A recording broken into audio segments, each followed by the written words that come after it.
precisamente a la doctora Elsie Rockwell.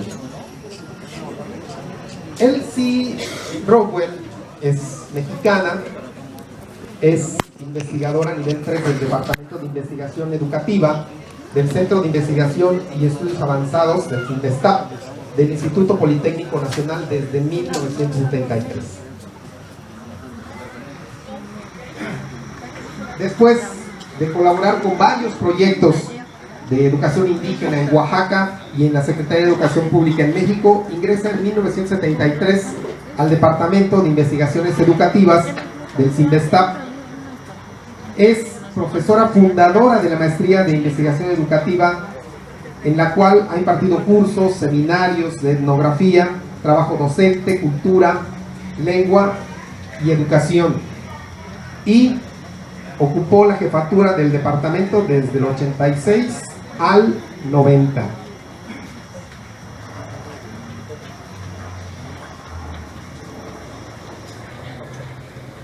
Obtuvo el grado de doctor en Ciencias en Investigación Educativa por el Centro de Investigación y Estudios Avanzados en 1996 y el de maestra en Historia de la University of Chicago en 1968. Algunas distinciones: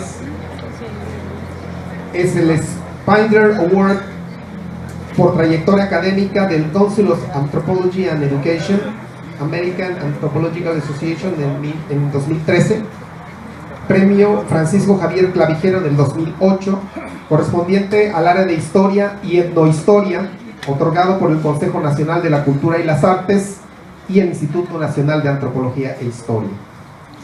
Premio Eberto Castillo Martínez de Educación, Ciencia y Sociedad en el 2007, otorgado por el Gobierno del Distrito Federal y el Instituto de Ciencia y Tecnología del Distrito Federal.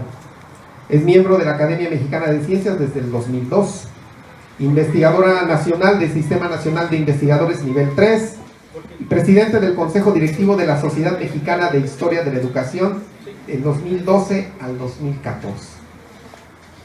Es profesora invitada por la Universidad de Artois de Arras, Francia, en el 2012, la Universidad de París en el 2010, en la Escuela de Altos Estudios de Ciencias Sociales, en el Laboratorio de Antropología de la Escritura en el 2009, el Instituto Nacional de Investigación Pedagógica en el 2006, la Universidad de París en el 2005, el Instituto Nacional de Investigación Pedagógica en el 2005 de la Universidad de París, el STEMPON, el Instituto para la Educación Intercultural de la Facultad de Ciencias Culturales de la Universidad de Ghent en Bélgica en 1997. Algunas de sus publicaciones: Nuestros pasos por la escuela en el 2011, La experiencia etnográfica, historia y cultura en los procesos educativos en la editorial Paidós en el 2009, Hacer escuela, hacer Estado, la educación postrevolucionaria vista desde Tlaxcala, coedición con el Colegio de Michoacán, el Ciesas del CINVESTAP en el 2007, La escuela cotidiana del Fondo de Cultura Económica en 1995, 60 artículos académicos en memorias de congresos, revistas académicas, incluyendo Cultura Escrita y Sociedad, Revista Mexicana de la Historia de la Educación, Antropología y Educación, el Reading Research Quarterly en Pedagogía, Historia y Desarrollo Humano, y bueno, 42 artículos en libros académicos en español, francés, inglés, portugués, numerosas publicaciones en revistas de divulgación y revistas magistrales, reseñas y prólogos. Además, organizadora de encuentros académicos y congresos internacionales, incluyendo el Simposio Interamericano de Etnografía de la Educación en la Universidad de California en Los Ángeles en 2013 y Congreso Iberoamericano de la Historia de la Educación Latinoamericana en Toluca en 2014. Editora de números especiales de infancia y aprendizaje, Anthropology and Education Quarterly, Pedagógica Histórica, Historia de la Educación, miembro de consejos editoriales, dictaminadora de numerosas revistas y además docente de la maestría y doctorado en el Departamento de Investigación Educativa del CINVESTAP, de las cuales han graduado a 9 doctorados y 19 de maestría. Y ese es el resumen. Entonces, sin más ni más, agradecemos la presencia de la doctora Elsie Rowell y le pedimos un fuerte aplauso para que nos inicie con su clase para el día de hoy.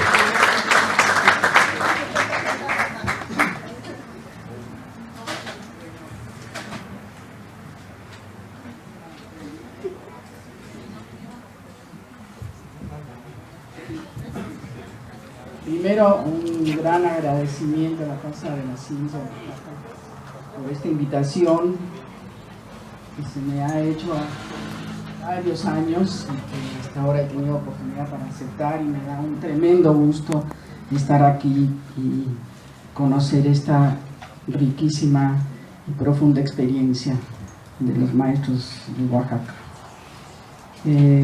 Después de todo lo que nos ha dicho el maestro Jaime Luna, toda esa lista que leyeron, me avergüenza.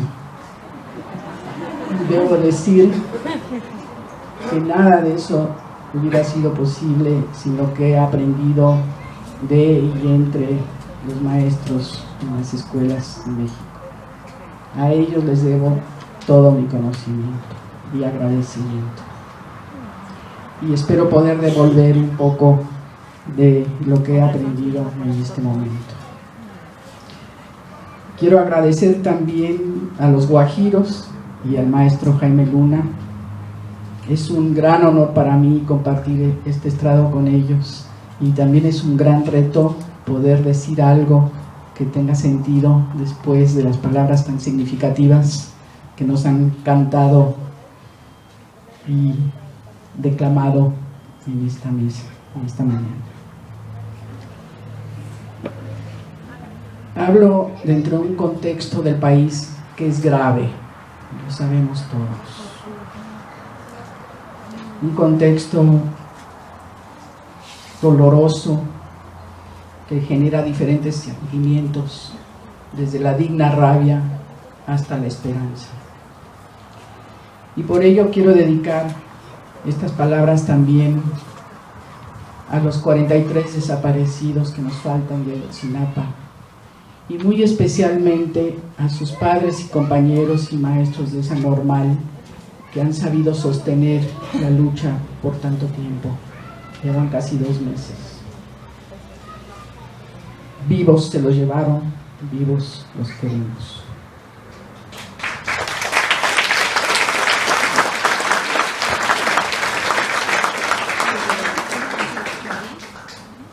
Y empezaré con una pregunta. ¿Qué relación tiene Ayotzinapa con nuestros temas de educación? Todo por ser una normal, aún más por ser una normal rural.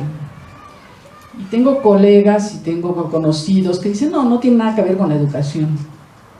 Es un problema de delincuencia, es un problema de seguridad, es un problema de política, de militares, de lo que quieran. La educación no tiene nada que ver. Y yo, al contrario, lo que quisiera mostrar aquí es que tiene todo que ver con la educación, y que esa masacre es simplemente una más en una larga serie de otras, que es contra particularmente la educación rural y la educación indígena. Y eso trataré de mostrar. Tiene graves consecuencias la reforma educativa del año pasado. Y no es por nada que se hizo justamente con todas las otras reformas estructurales que fue a presumir hasta China y Australia el que se dice presidente de nuestro país. Voy a empezar, sin embargo, porque me pusieron como título algo que tenía que ver con historia, porque también soy historiadora de corazón, haciendo un poco de recuento de la relación entre los pueblos y la educación en México. Es una larga historia. Una larga historia que continuamente el Estado, tanto colonial como nacional, ha querido apropiarse y actualmente sigue en esa lógica con una idea de expropiar el trabajo educativo para entregárselo a intereses privados, contra todo lo que se alega. Esa historia empieza desde luego mucho antes de la colonización de España, una historia de educación propia de los pueblos, del cual tenemos pocos indicios, pues la colonización quemó todo en evidencia escrita, y sí tenían escritura de ello. Impuso otra religión, otra cosmovisión, otra economía, otra organización social. Sin embargo, mucho quedó en la memoria colectiva de los pueblos. Perdura en las transformaciones que a lo largo de 5 siglos se han hecho en los pueblos, por sobrevivir, por resistir, por organizarse y por dar sentidos nuevos a sus vidas. En el umbral de la independencia, que aunque lo celebramos como con ese punto de 1810 del Grito de Dolores, en realidad fue un largo proceso. Los pueblos fueron particularmente dados a sostener luchas de larga duración, y lo siguen siendo. También hubo una confluencia de muchísimos procesos con sellos particulares de las diferentes regiones de México, de los diferentes pueblos, que ahora el gobierno insiste en llamar indígenas, como antes insistía en llamar de indios. Yo prefiero simplemente llamarlos pueblos.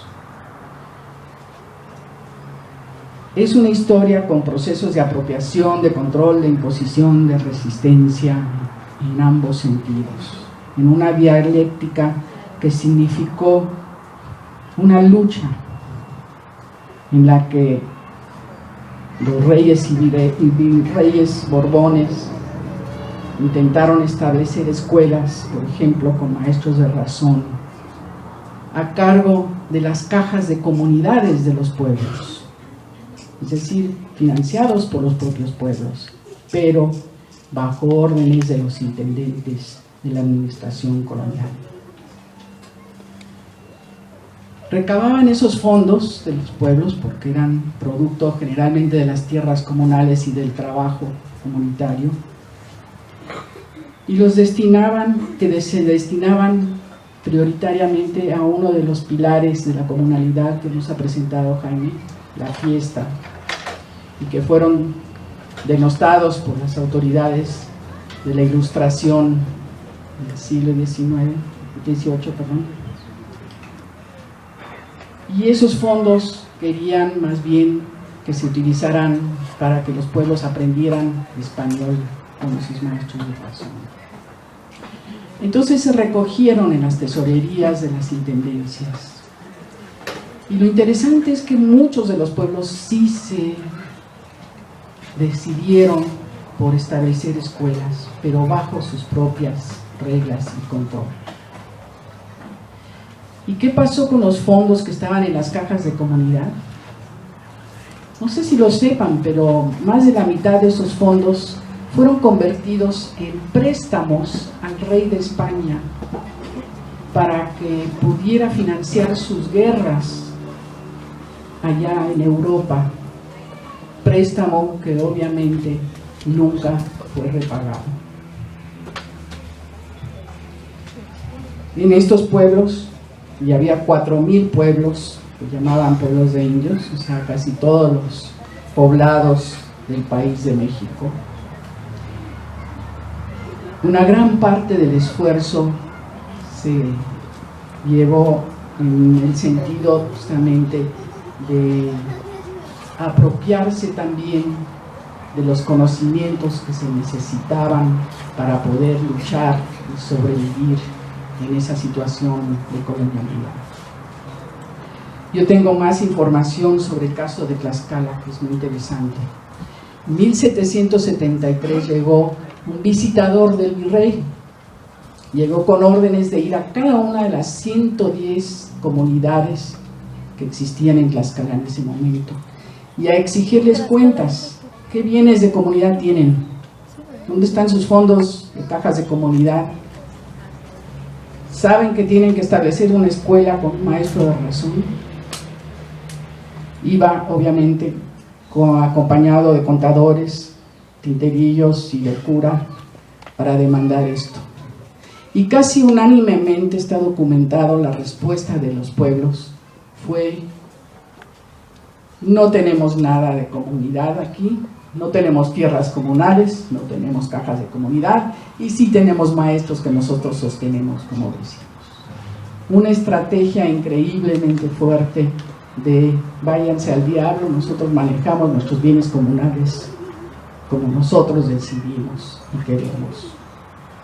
Y las intendencias nunca pudieron controlar las escuelas y los bienes de sus pueblos, de Tlaxcala por lo menos.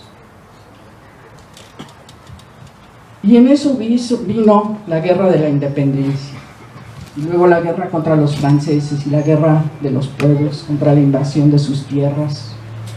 Otra muy larga guerra que alimenta y sostiene finalmente el movimiento revolucionario, que también le ponemos fecha en la historia, ¿no? Ponemos fecha de 1910 a 1900, según, ¿no? Creo que el PRI todavía le quiere poner fecha actual.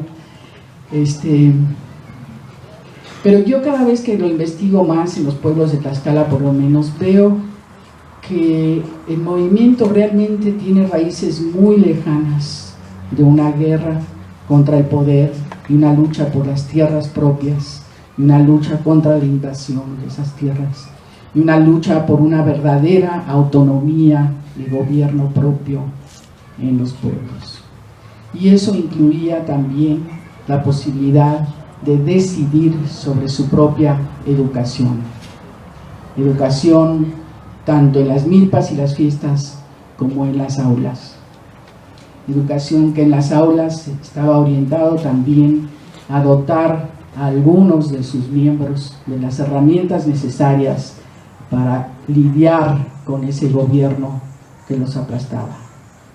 Las herramientas de la escritura oficial en castellano. Todavía escuchamos de la lengua indígena, nosotros nos encargamos. Necesitamos también conocer algo de las armas que se usan en contra nuestra.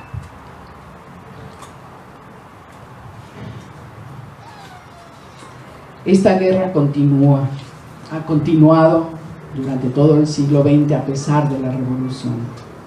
Ha continuado con todo el proceso de invasión de tierras, de titulación de tierras, de privatización de tierras, y con el último golpe que ha dado el Estado de declarar expropiable cualquier propiedad, cualquier tierra, supuestamente en función del bien común, pero en realidad para entregarlo a las grandes empresas mineras y petroleras. De esto yo no voy a hablar porque creo que es de conocimiento público, pero ¿qué es lo que pasa con la reforma educativa de Peña Nieto en ese contexto?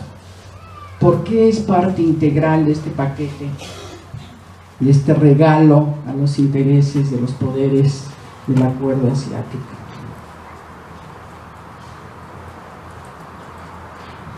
Insisto que la reforma educativa es parte de este proyecto mayor de transformación de las condiciones económicas y políticas del país, y que puede tener graves consecuencias para la garantía de los derechos educativos de las comunidades rurales indígenas en muchos aspectos.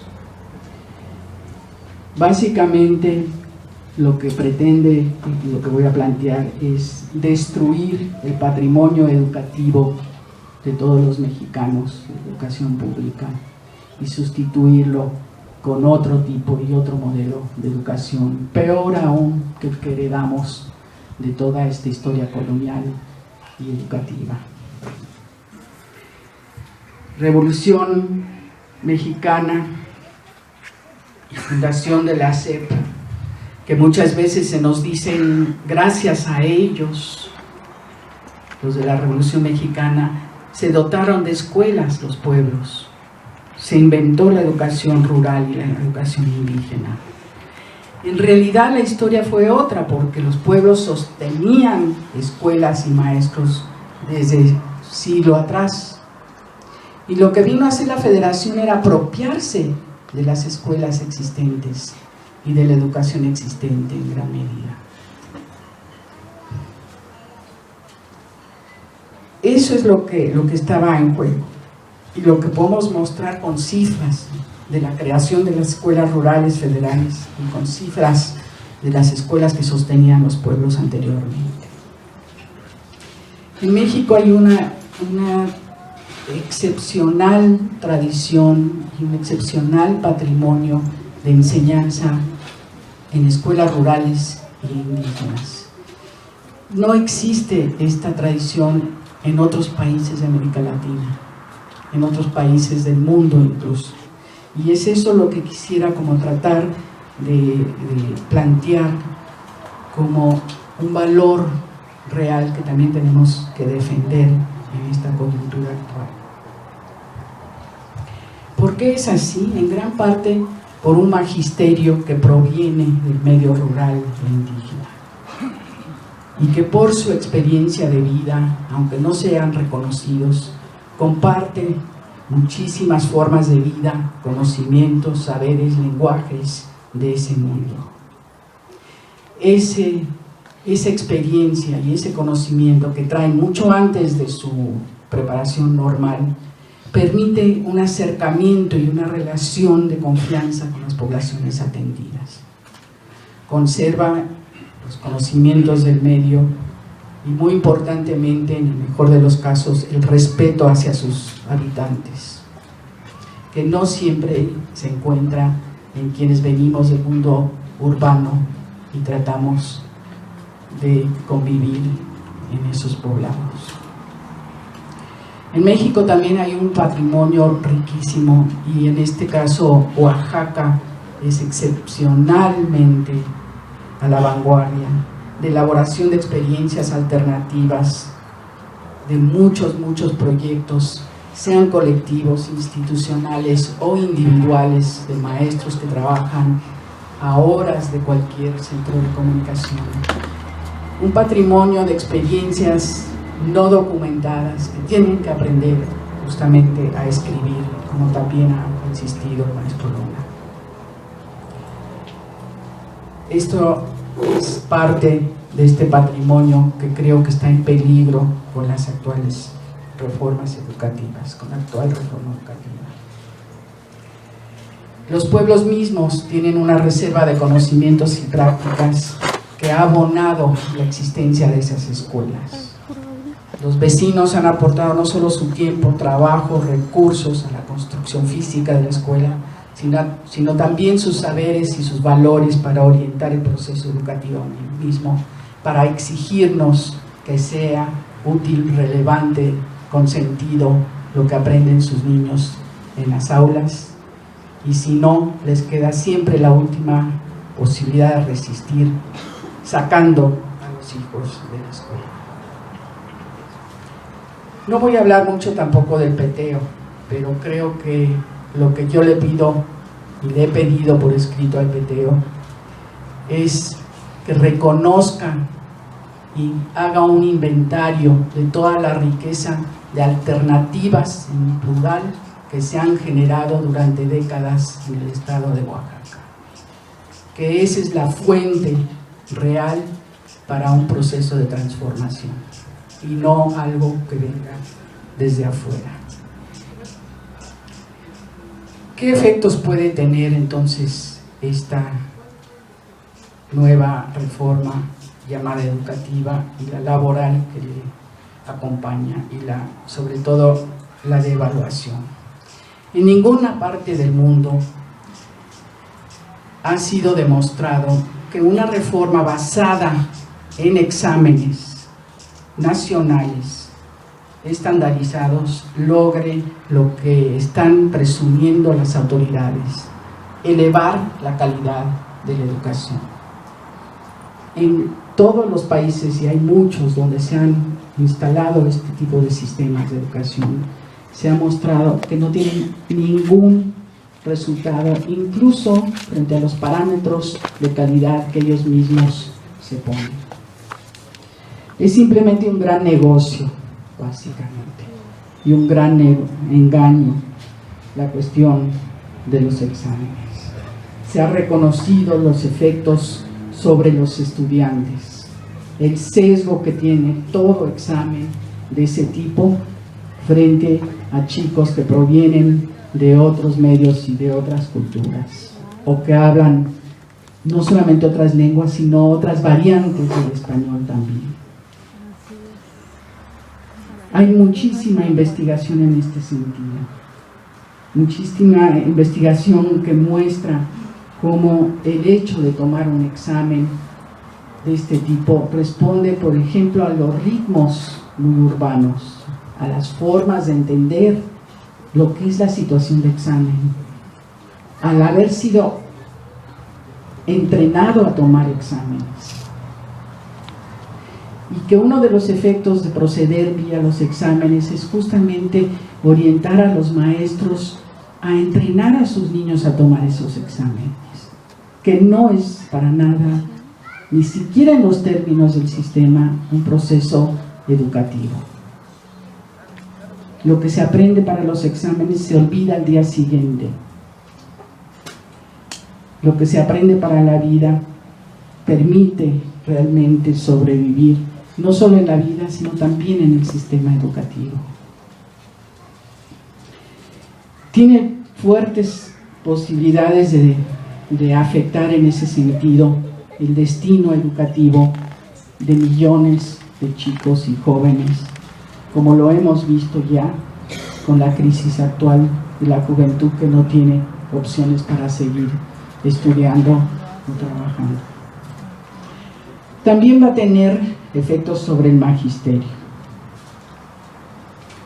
Los exámenes de ingreso al magisterio, como sea que me las pongan y arreglen, como sea que las diseñen, necesariamente van a favorecer a los candidatos que manejan conocimientos y hábitos más urbanos, más centralistas, más de la Ciudad de México, más de niveles superiores del sistema educativo,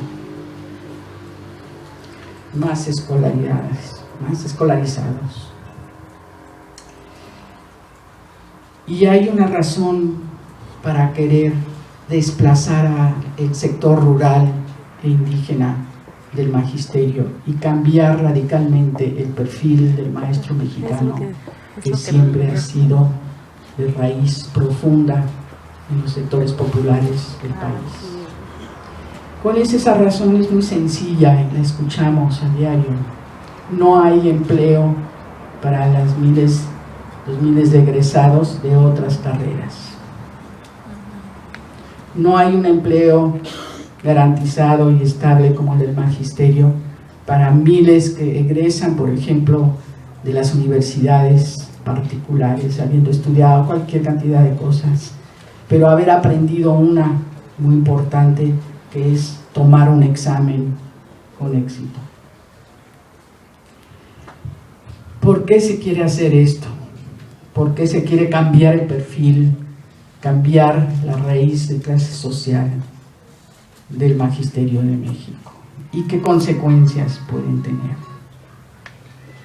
Dar empleo a esos sectores, obviamente, desplazando a muchos que tienen no solamente una formación docente propia de la docencia normalista o de licenciaturas, etcétera, sino que también tienen a veces una herencia, y aquí la discusión de la herencia de las plazas ha sido muy significativa, una herencia más bien del oficio, por provenir también, en muchos casos, de familias de docentes. Y también hemos visto en nuestras investigaciones que mucho de lo que los nuevos maestros saben hacer viene no por su formación anterior, sino por lo que aprendieron desde chiquitos de sus parientes maestros. Entonces esos nuevos maestros que van a pasar el examen, que van a entrar a las plazas seguras, ¿realmente son los que van a dar una mejor calidad a los niños? ¿Realmente son los que están dispuestos a servir en los miles y miles de pueblos rurales e indígenas del país? ¿Será ellos que sepan establecer con su fuente de tradición, de respeto, una relación con los chicos de esos pueblos que conduzca a un mejor aprendizaje? Lo dudo mucho. En muchos países se ha hecho esta reforma también. Se ha intentado supuestamente para mejorar la calidad, mejorar el nivel educativo de quienes ingresan al cuerpo magisterio. Y en todos esos lugares también se ha visto una consecuencia, que es la deserción de esos maestros del sistema educativo. No duran. Y eso es parte de lo que se quiere, porque también significa acentuar la temporalización, la precariedad del trabajo. Pero también hay otras cosas. Se corre el riesgo de agravar el racismo inherente también. Un racismo que se acentúa muchas veces inconscientemente y más allá de las buenas voluntades y de las ideas entre quienes somos del medio urbano, de la clase media y el resto de la población de México. Un racismo que da el conocimiento, ahí sí, científico de ahora, es totalmente injustificado. No existen razas como hechos biológicos, ni ningún tipo de diferencia se puede atribuir a una diferencia supuestamente de origen biológico en ese sentido. No existen las razas, y quiero que eso se lo graben, porque hay muchas voces que siguen afirmando que el problema es de orden racial y eso se va a aumentar. Otros afirman que es de orden cultural, pero pensando en cultura como algo que muchos lo llaman capital cultural, ¿no? Que se acrecienta conforme subes en la escala social y que se reduce conforme provenga uno del populacho, de las clases trabajadoras. Creo que es justamente al revés. Lo cultural, el conocimiento, justamente ha sido creado con el trabajo de muchos. Ha sido construido a lo largo de la historia. Y son los de arriba los que se han apropiado de ese conocimiento. Y eso nos da también otra manera de mirar este complejo problema enunciado en el título acerca de los saberes comunitarios, los saberes culturales propios y la ciencia. Regresaré a eso al final. Pero quiero también decir, bueno, que este acervo de conocimientos, la necesidad de integrarlos a través de quienes los tienen, no solamente sirve para construir una educación que sea más relevante para el campo o para el pueblo indígena, tal, etc. Ese conocimiento, ese acervo de conocimiento es necesario realmente para que todos los estudiantes de México, todos los docentes, tengamos una cultura más rica, que tengamos maneras alternativas de resolver los grandes problemas. Y simplemente hay que plantear la de la alimentación en este país, ¿no? Los índices escandalosos de obesidad y los índices de desnutrición, cuando tenemos el maíz y el frijol que se están destruyendo. Ese es un caso muy palpable, pero hay muchísimos otros conocimientos que son la fuente de riqueza justamente para resolver los problemas que a todos nos atañen. También se tiene un gran riesgo sobre la gestión escolar. No me voy a detener mucho en esto, pero sí quiero hacer algunos apuntes. Hay dos palabritas en la ley que por fin empezaron a salir en los debates, porque parecían muy inocuos. No cabe duda que quienes redactaron esas leyes tenían una estrategia muy fuerte, muy bien pensada para enfrentar la posible oposición. Una es la frase contribuciones voluntarias y otra es la frasecita autonomía de gestión. Alguien de los legisladores agregó a las contribuciones voluntarias la frase, la especificidad, pero no se puede excluir a ningún niño de la educación pública gratuita por no pagar esa contribución voluntaria. No les tengo que decir a ustedes lo que ha pasado en la realidad. Esas contribuciones se vuelven obligatorias, se vuelve una presión, si no de la institución escolar, sí de las sociedades de padres, por ejemplo, o de los proveedores, o de X persona, para supuestamente elevar la calidad de la educación.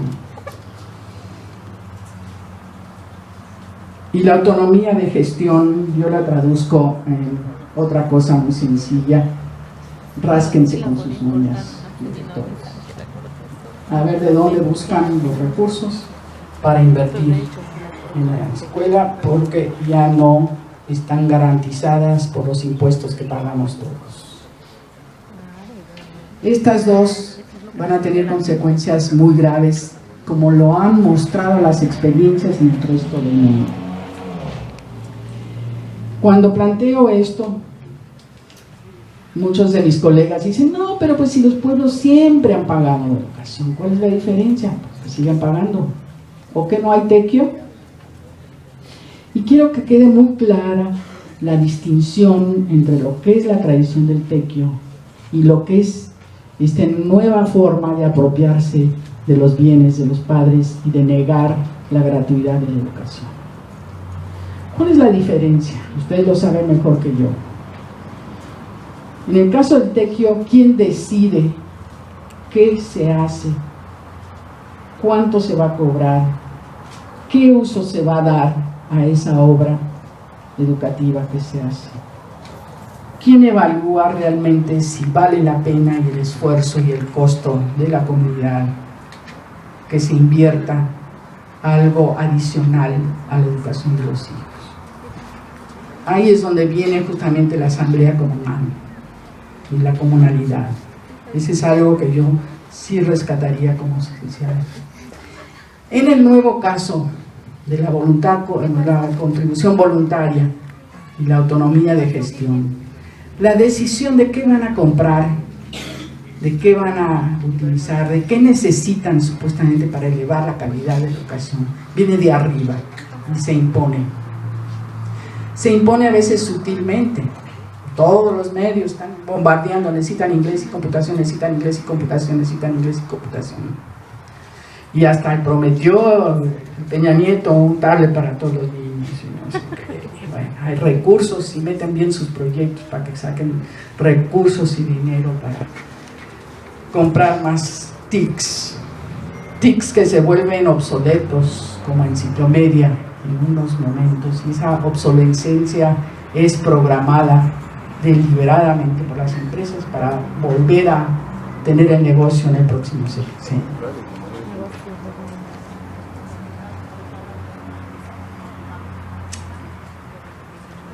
Entonces, ahí las consecuencias son distintas a la de la autonomía real de una comunidad que decide invertir en la educación de sus hijos. Y lo vemos a cada rato, ¿no? Ah, sí, aquí está el recurso para sus computadoras, van a llegar tal día, etcétera, etcétera. Eso lo necesitan, porque si no, no van a tener posibilidad de obtener toda la información global. Está ahí, el conocimiento está en esas cajas, etcétera. Y en realidad no es así. Cada que llegan las computadoras requieren inversión en salones seguros, chapas, luz, conectividad, hasta cortinas oscuras. ¿Sí o no? ¿Quién costea eso? Los padres. Ahí es donde está la autonomía de gestión. Los padres de familia. O sea que se están imponiendo criterios de calidad, donde antes esos criterios estaban en manos de la decisión de los pueblos para decir, necesitamos realmente letrinas, necesitamos realmente otra aula, necesitamos realmente que se construya X cosa, necesitamos realmente, por ejemplo, apoyar la fiesta como algo central de nuestra vida escolar propia, o el encuentro con otras comunidades que permitía mantener el tejido social en toda una región. Eso no está contemplado en los programas de arriba. ¿Por qué? Porque no va a enriquecer a nadie, salvo a las propias comunidades. Entonces, este tipo de gastos no tiene nada que ver con la tradición del tequio. Los maestros, los directores se han vuelto, como bien lo saben muchos de ustedes, gestores de recursos para incrementar los indicadores de la calidad de la educación. Esto requiere mucho uso del principal recurso para todo proceso educativo real, que es el tiempo. Y un efecto de todo esto es desplazar el tiempo de comunicación con los chicos, de elaboración y construcción de conocimientos con ellos, hacia las tareas administrativas y de gestión hacia afuera. Las reformas basadas en este tipo de esquemas en otros países no han llevado a ninguna mejoría de calidad de la educación. ¿Cuáles han sido sus consecuencias reales? El año pasado yo visité Sudáfrica y a pesar de la noble lucha de Mandela y sus correligionarios, vi una triste realidad de imposición de un esquema neoliberal en ese momento, hace 20 años ya, en Sudáfrica, que tuvo también consecuencias muy fuertes en cuanto a la educación de ese país. Antes en el tiempo de apartheid, había explícitamente una división entre la educación que llamaban Bantu para los negros y la educación para los blancos. Y se justificaba diciendo, pues sí, se justificaba con argumentos antropológicos. Los negros necesitan su propia educación, prohibido que aprendan inglés, no vaya a ser que se politicen mucho. Y los otros grupos blancos van a tener su propia educación porque es una cultura diferente. Obviamente parte de la lucha de Mandela y sus grupos era por una educación de la misma calidad que la de todos, porque la calidad también era muchísimo más pobre en relación a esas escuelas. Y es interesante que dentro de los 25 años que estuvo en cárcel en una isla en Sudáfrica, Mandela, con 600 más prisioneros políticos y con 3.000 prisioneros comunes, les decían, instalaron una universidad al interior de la cárcel, una universidad libre que iba desde la alfabetización de quienes no sabían leer y escribir hasta el otorgamiento por vía de cursos de correspondencia de maestrías válidas en todo el país. Es un trabajo poco reconocido, que además tuvo unas consecuencias políticas muy importantes porque permitió forjar justamente nexos muy fuertes entre diferentes corrientes de oposición y de lucha que coexistían ahí entre los presos políticos. Lo que quiero que vean también es que la educación es un campo de batalla, es algo por lo cual tenemos que luchar, no solamente es una imposición, también lo es, pero sería imposible sin esa otra parte, y es justamente una lucha la que han sostenido los pueblos que han peleado por sus escuelas y por una formación de sus hijos que fuera relevante a sus vidas. Voy a dejar esto un momento y hablar un poco de otro tema, que es qué conocimientos justamente son los relevantes y qué lugar ocupa la ciencia en eso. Todo maestro sabe que es necesario, lo sabe hacer, crear los puentes entre lo que se supone que deben de proponer, de aprender los niños, ese currículum sin sentido generalmente que se nos entrega en grandes tomos. Ya vi los programas que existían, no sé si alguien lo lee, salvo las editoriales que tienen que leerlos para poder vender sus libros, ¿no? Pero para los docentes tiene muy poco sentido. El puente entre eso y lo que realmente puede tener sentido para sus estudiantes es el meollo del trabajo docente. Es lo que tiene que hacer a diario, construir ese conocimiento en los hechos, no en la teoría. En los hechos lo construye. Tengo un enorme respeto por ese conocimiento que se tiene que construir además de manera distinta para cada escuela, para cada pueblo, para cada grado, para cada niño, para cada familia. Y ese conocimiento que han construido los maestros es parte del patrimonio educativo de México. Y una parte muy importante del patrimonio específicamente mexicano, curiosamente, es el del contenido científico. Esto me ha llamado mucho la atención y vaya que he visitado escuelas en muchos lugares y he estudiado escuelas en París, que fue donde se inventó casi la escuela en Francia, y he visitado escuelas en Cuba, en China, en Argentina, en Brasil, en la India, en muchas partes del mundo. Y pocas veces he encontrado la fuerza de una tradición de enseñanza de las ciencias que existe en las escuelas de educación básica en México. No existe en los Estados Unidos, por ejemplo, para la educación básica. Las ciencias es para los que llegan a la universidad y tienen que pagar su carrera. No existe en Francia, donde son muy fuertes para la enseñanza de la literatura francesa y la historia, pero en nivel básico, poco en ciencias. ¿De dónde viene esa tradición en México de enseñanza de las ciencias? Creo que es un producto también de una larga lucha por el conocimiento. Algunos lo ven como resultado del positivismo del porfiriato, pero en ese caso solo llegó a nivel de la preparatoria, porque los niños de los pueblos tenían que aprender deberes a Dios y a la patria. No tenían acceso a la ciencia.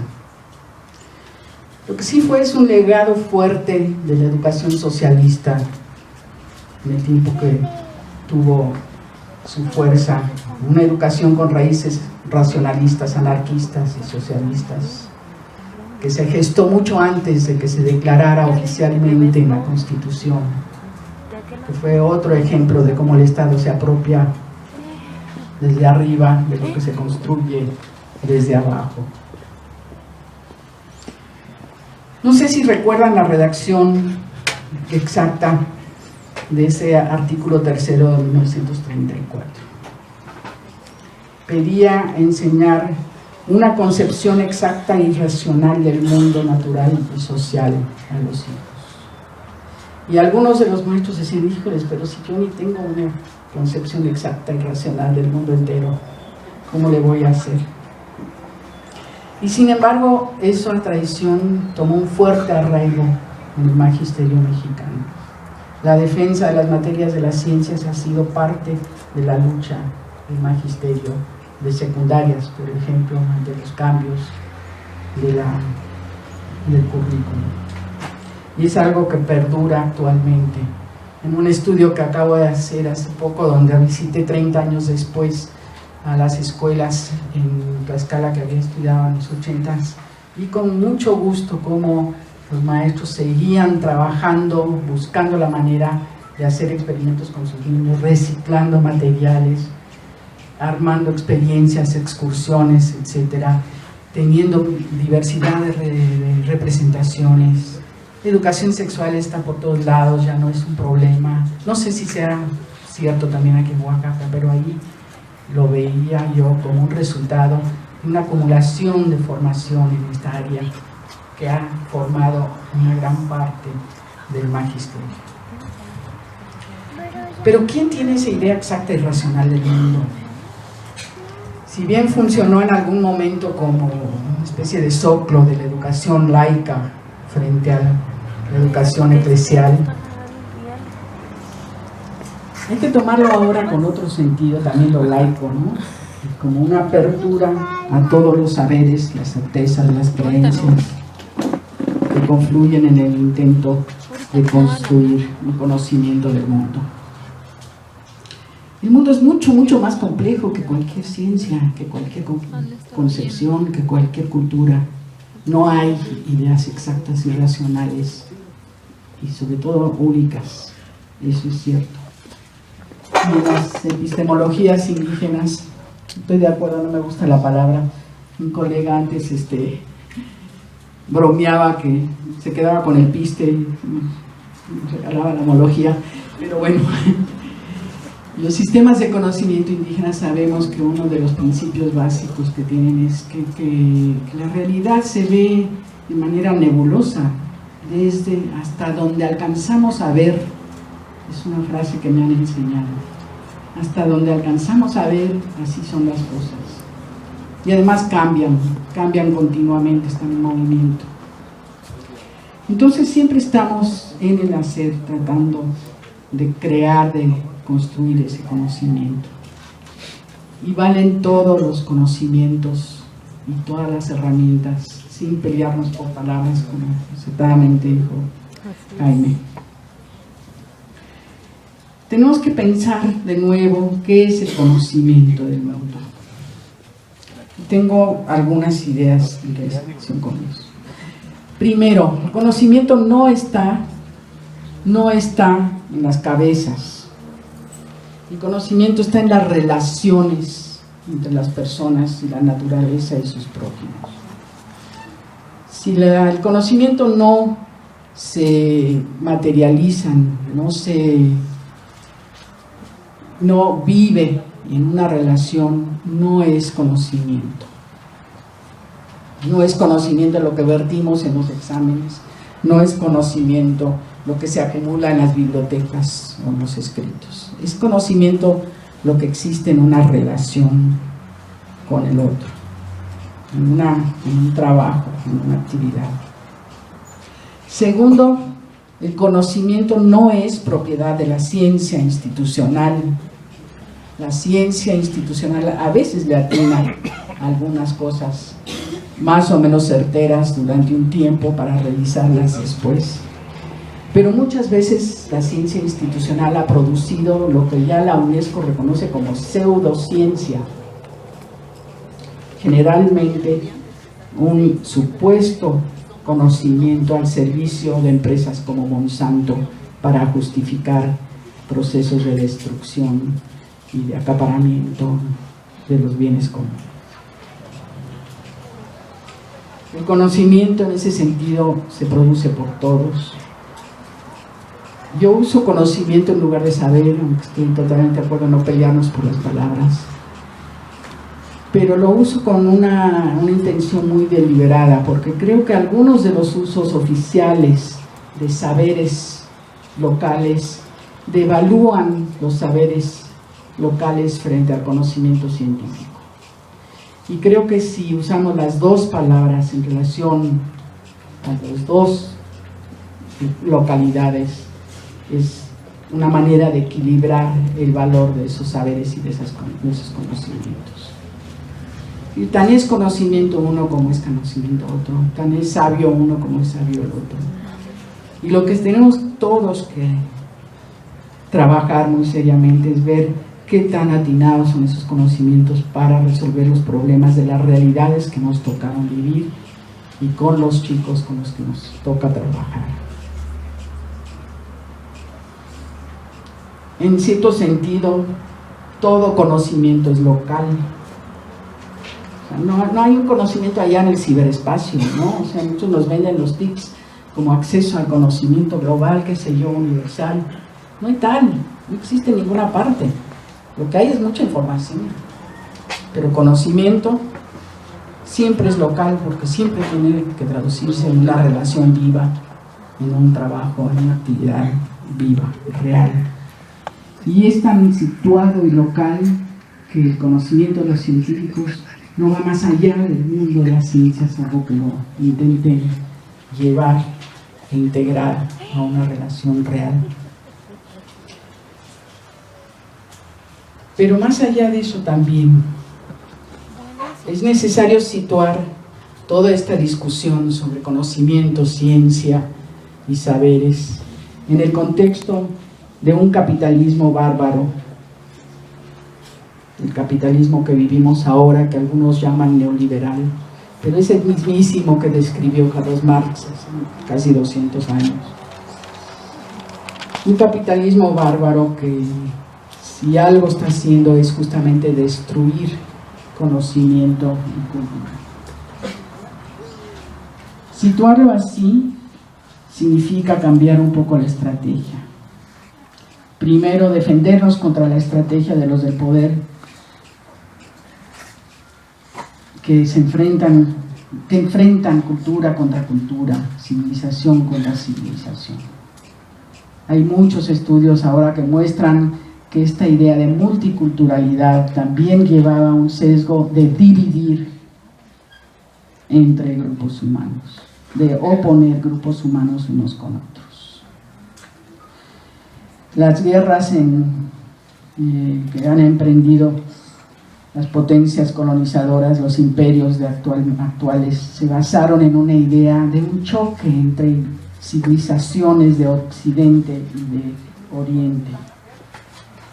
Lo planteaban como si el real conflicto fuera entre la tradición judeocristiana y la tradición islámica, por ejemplo, encubriendo así ideológicamente una guerra por el subsuelo, el suelo y la atmósfera del mundo.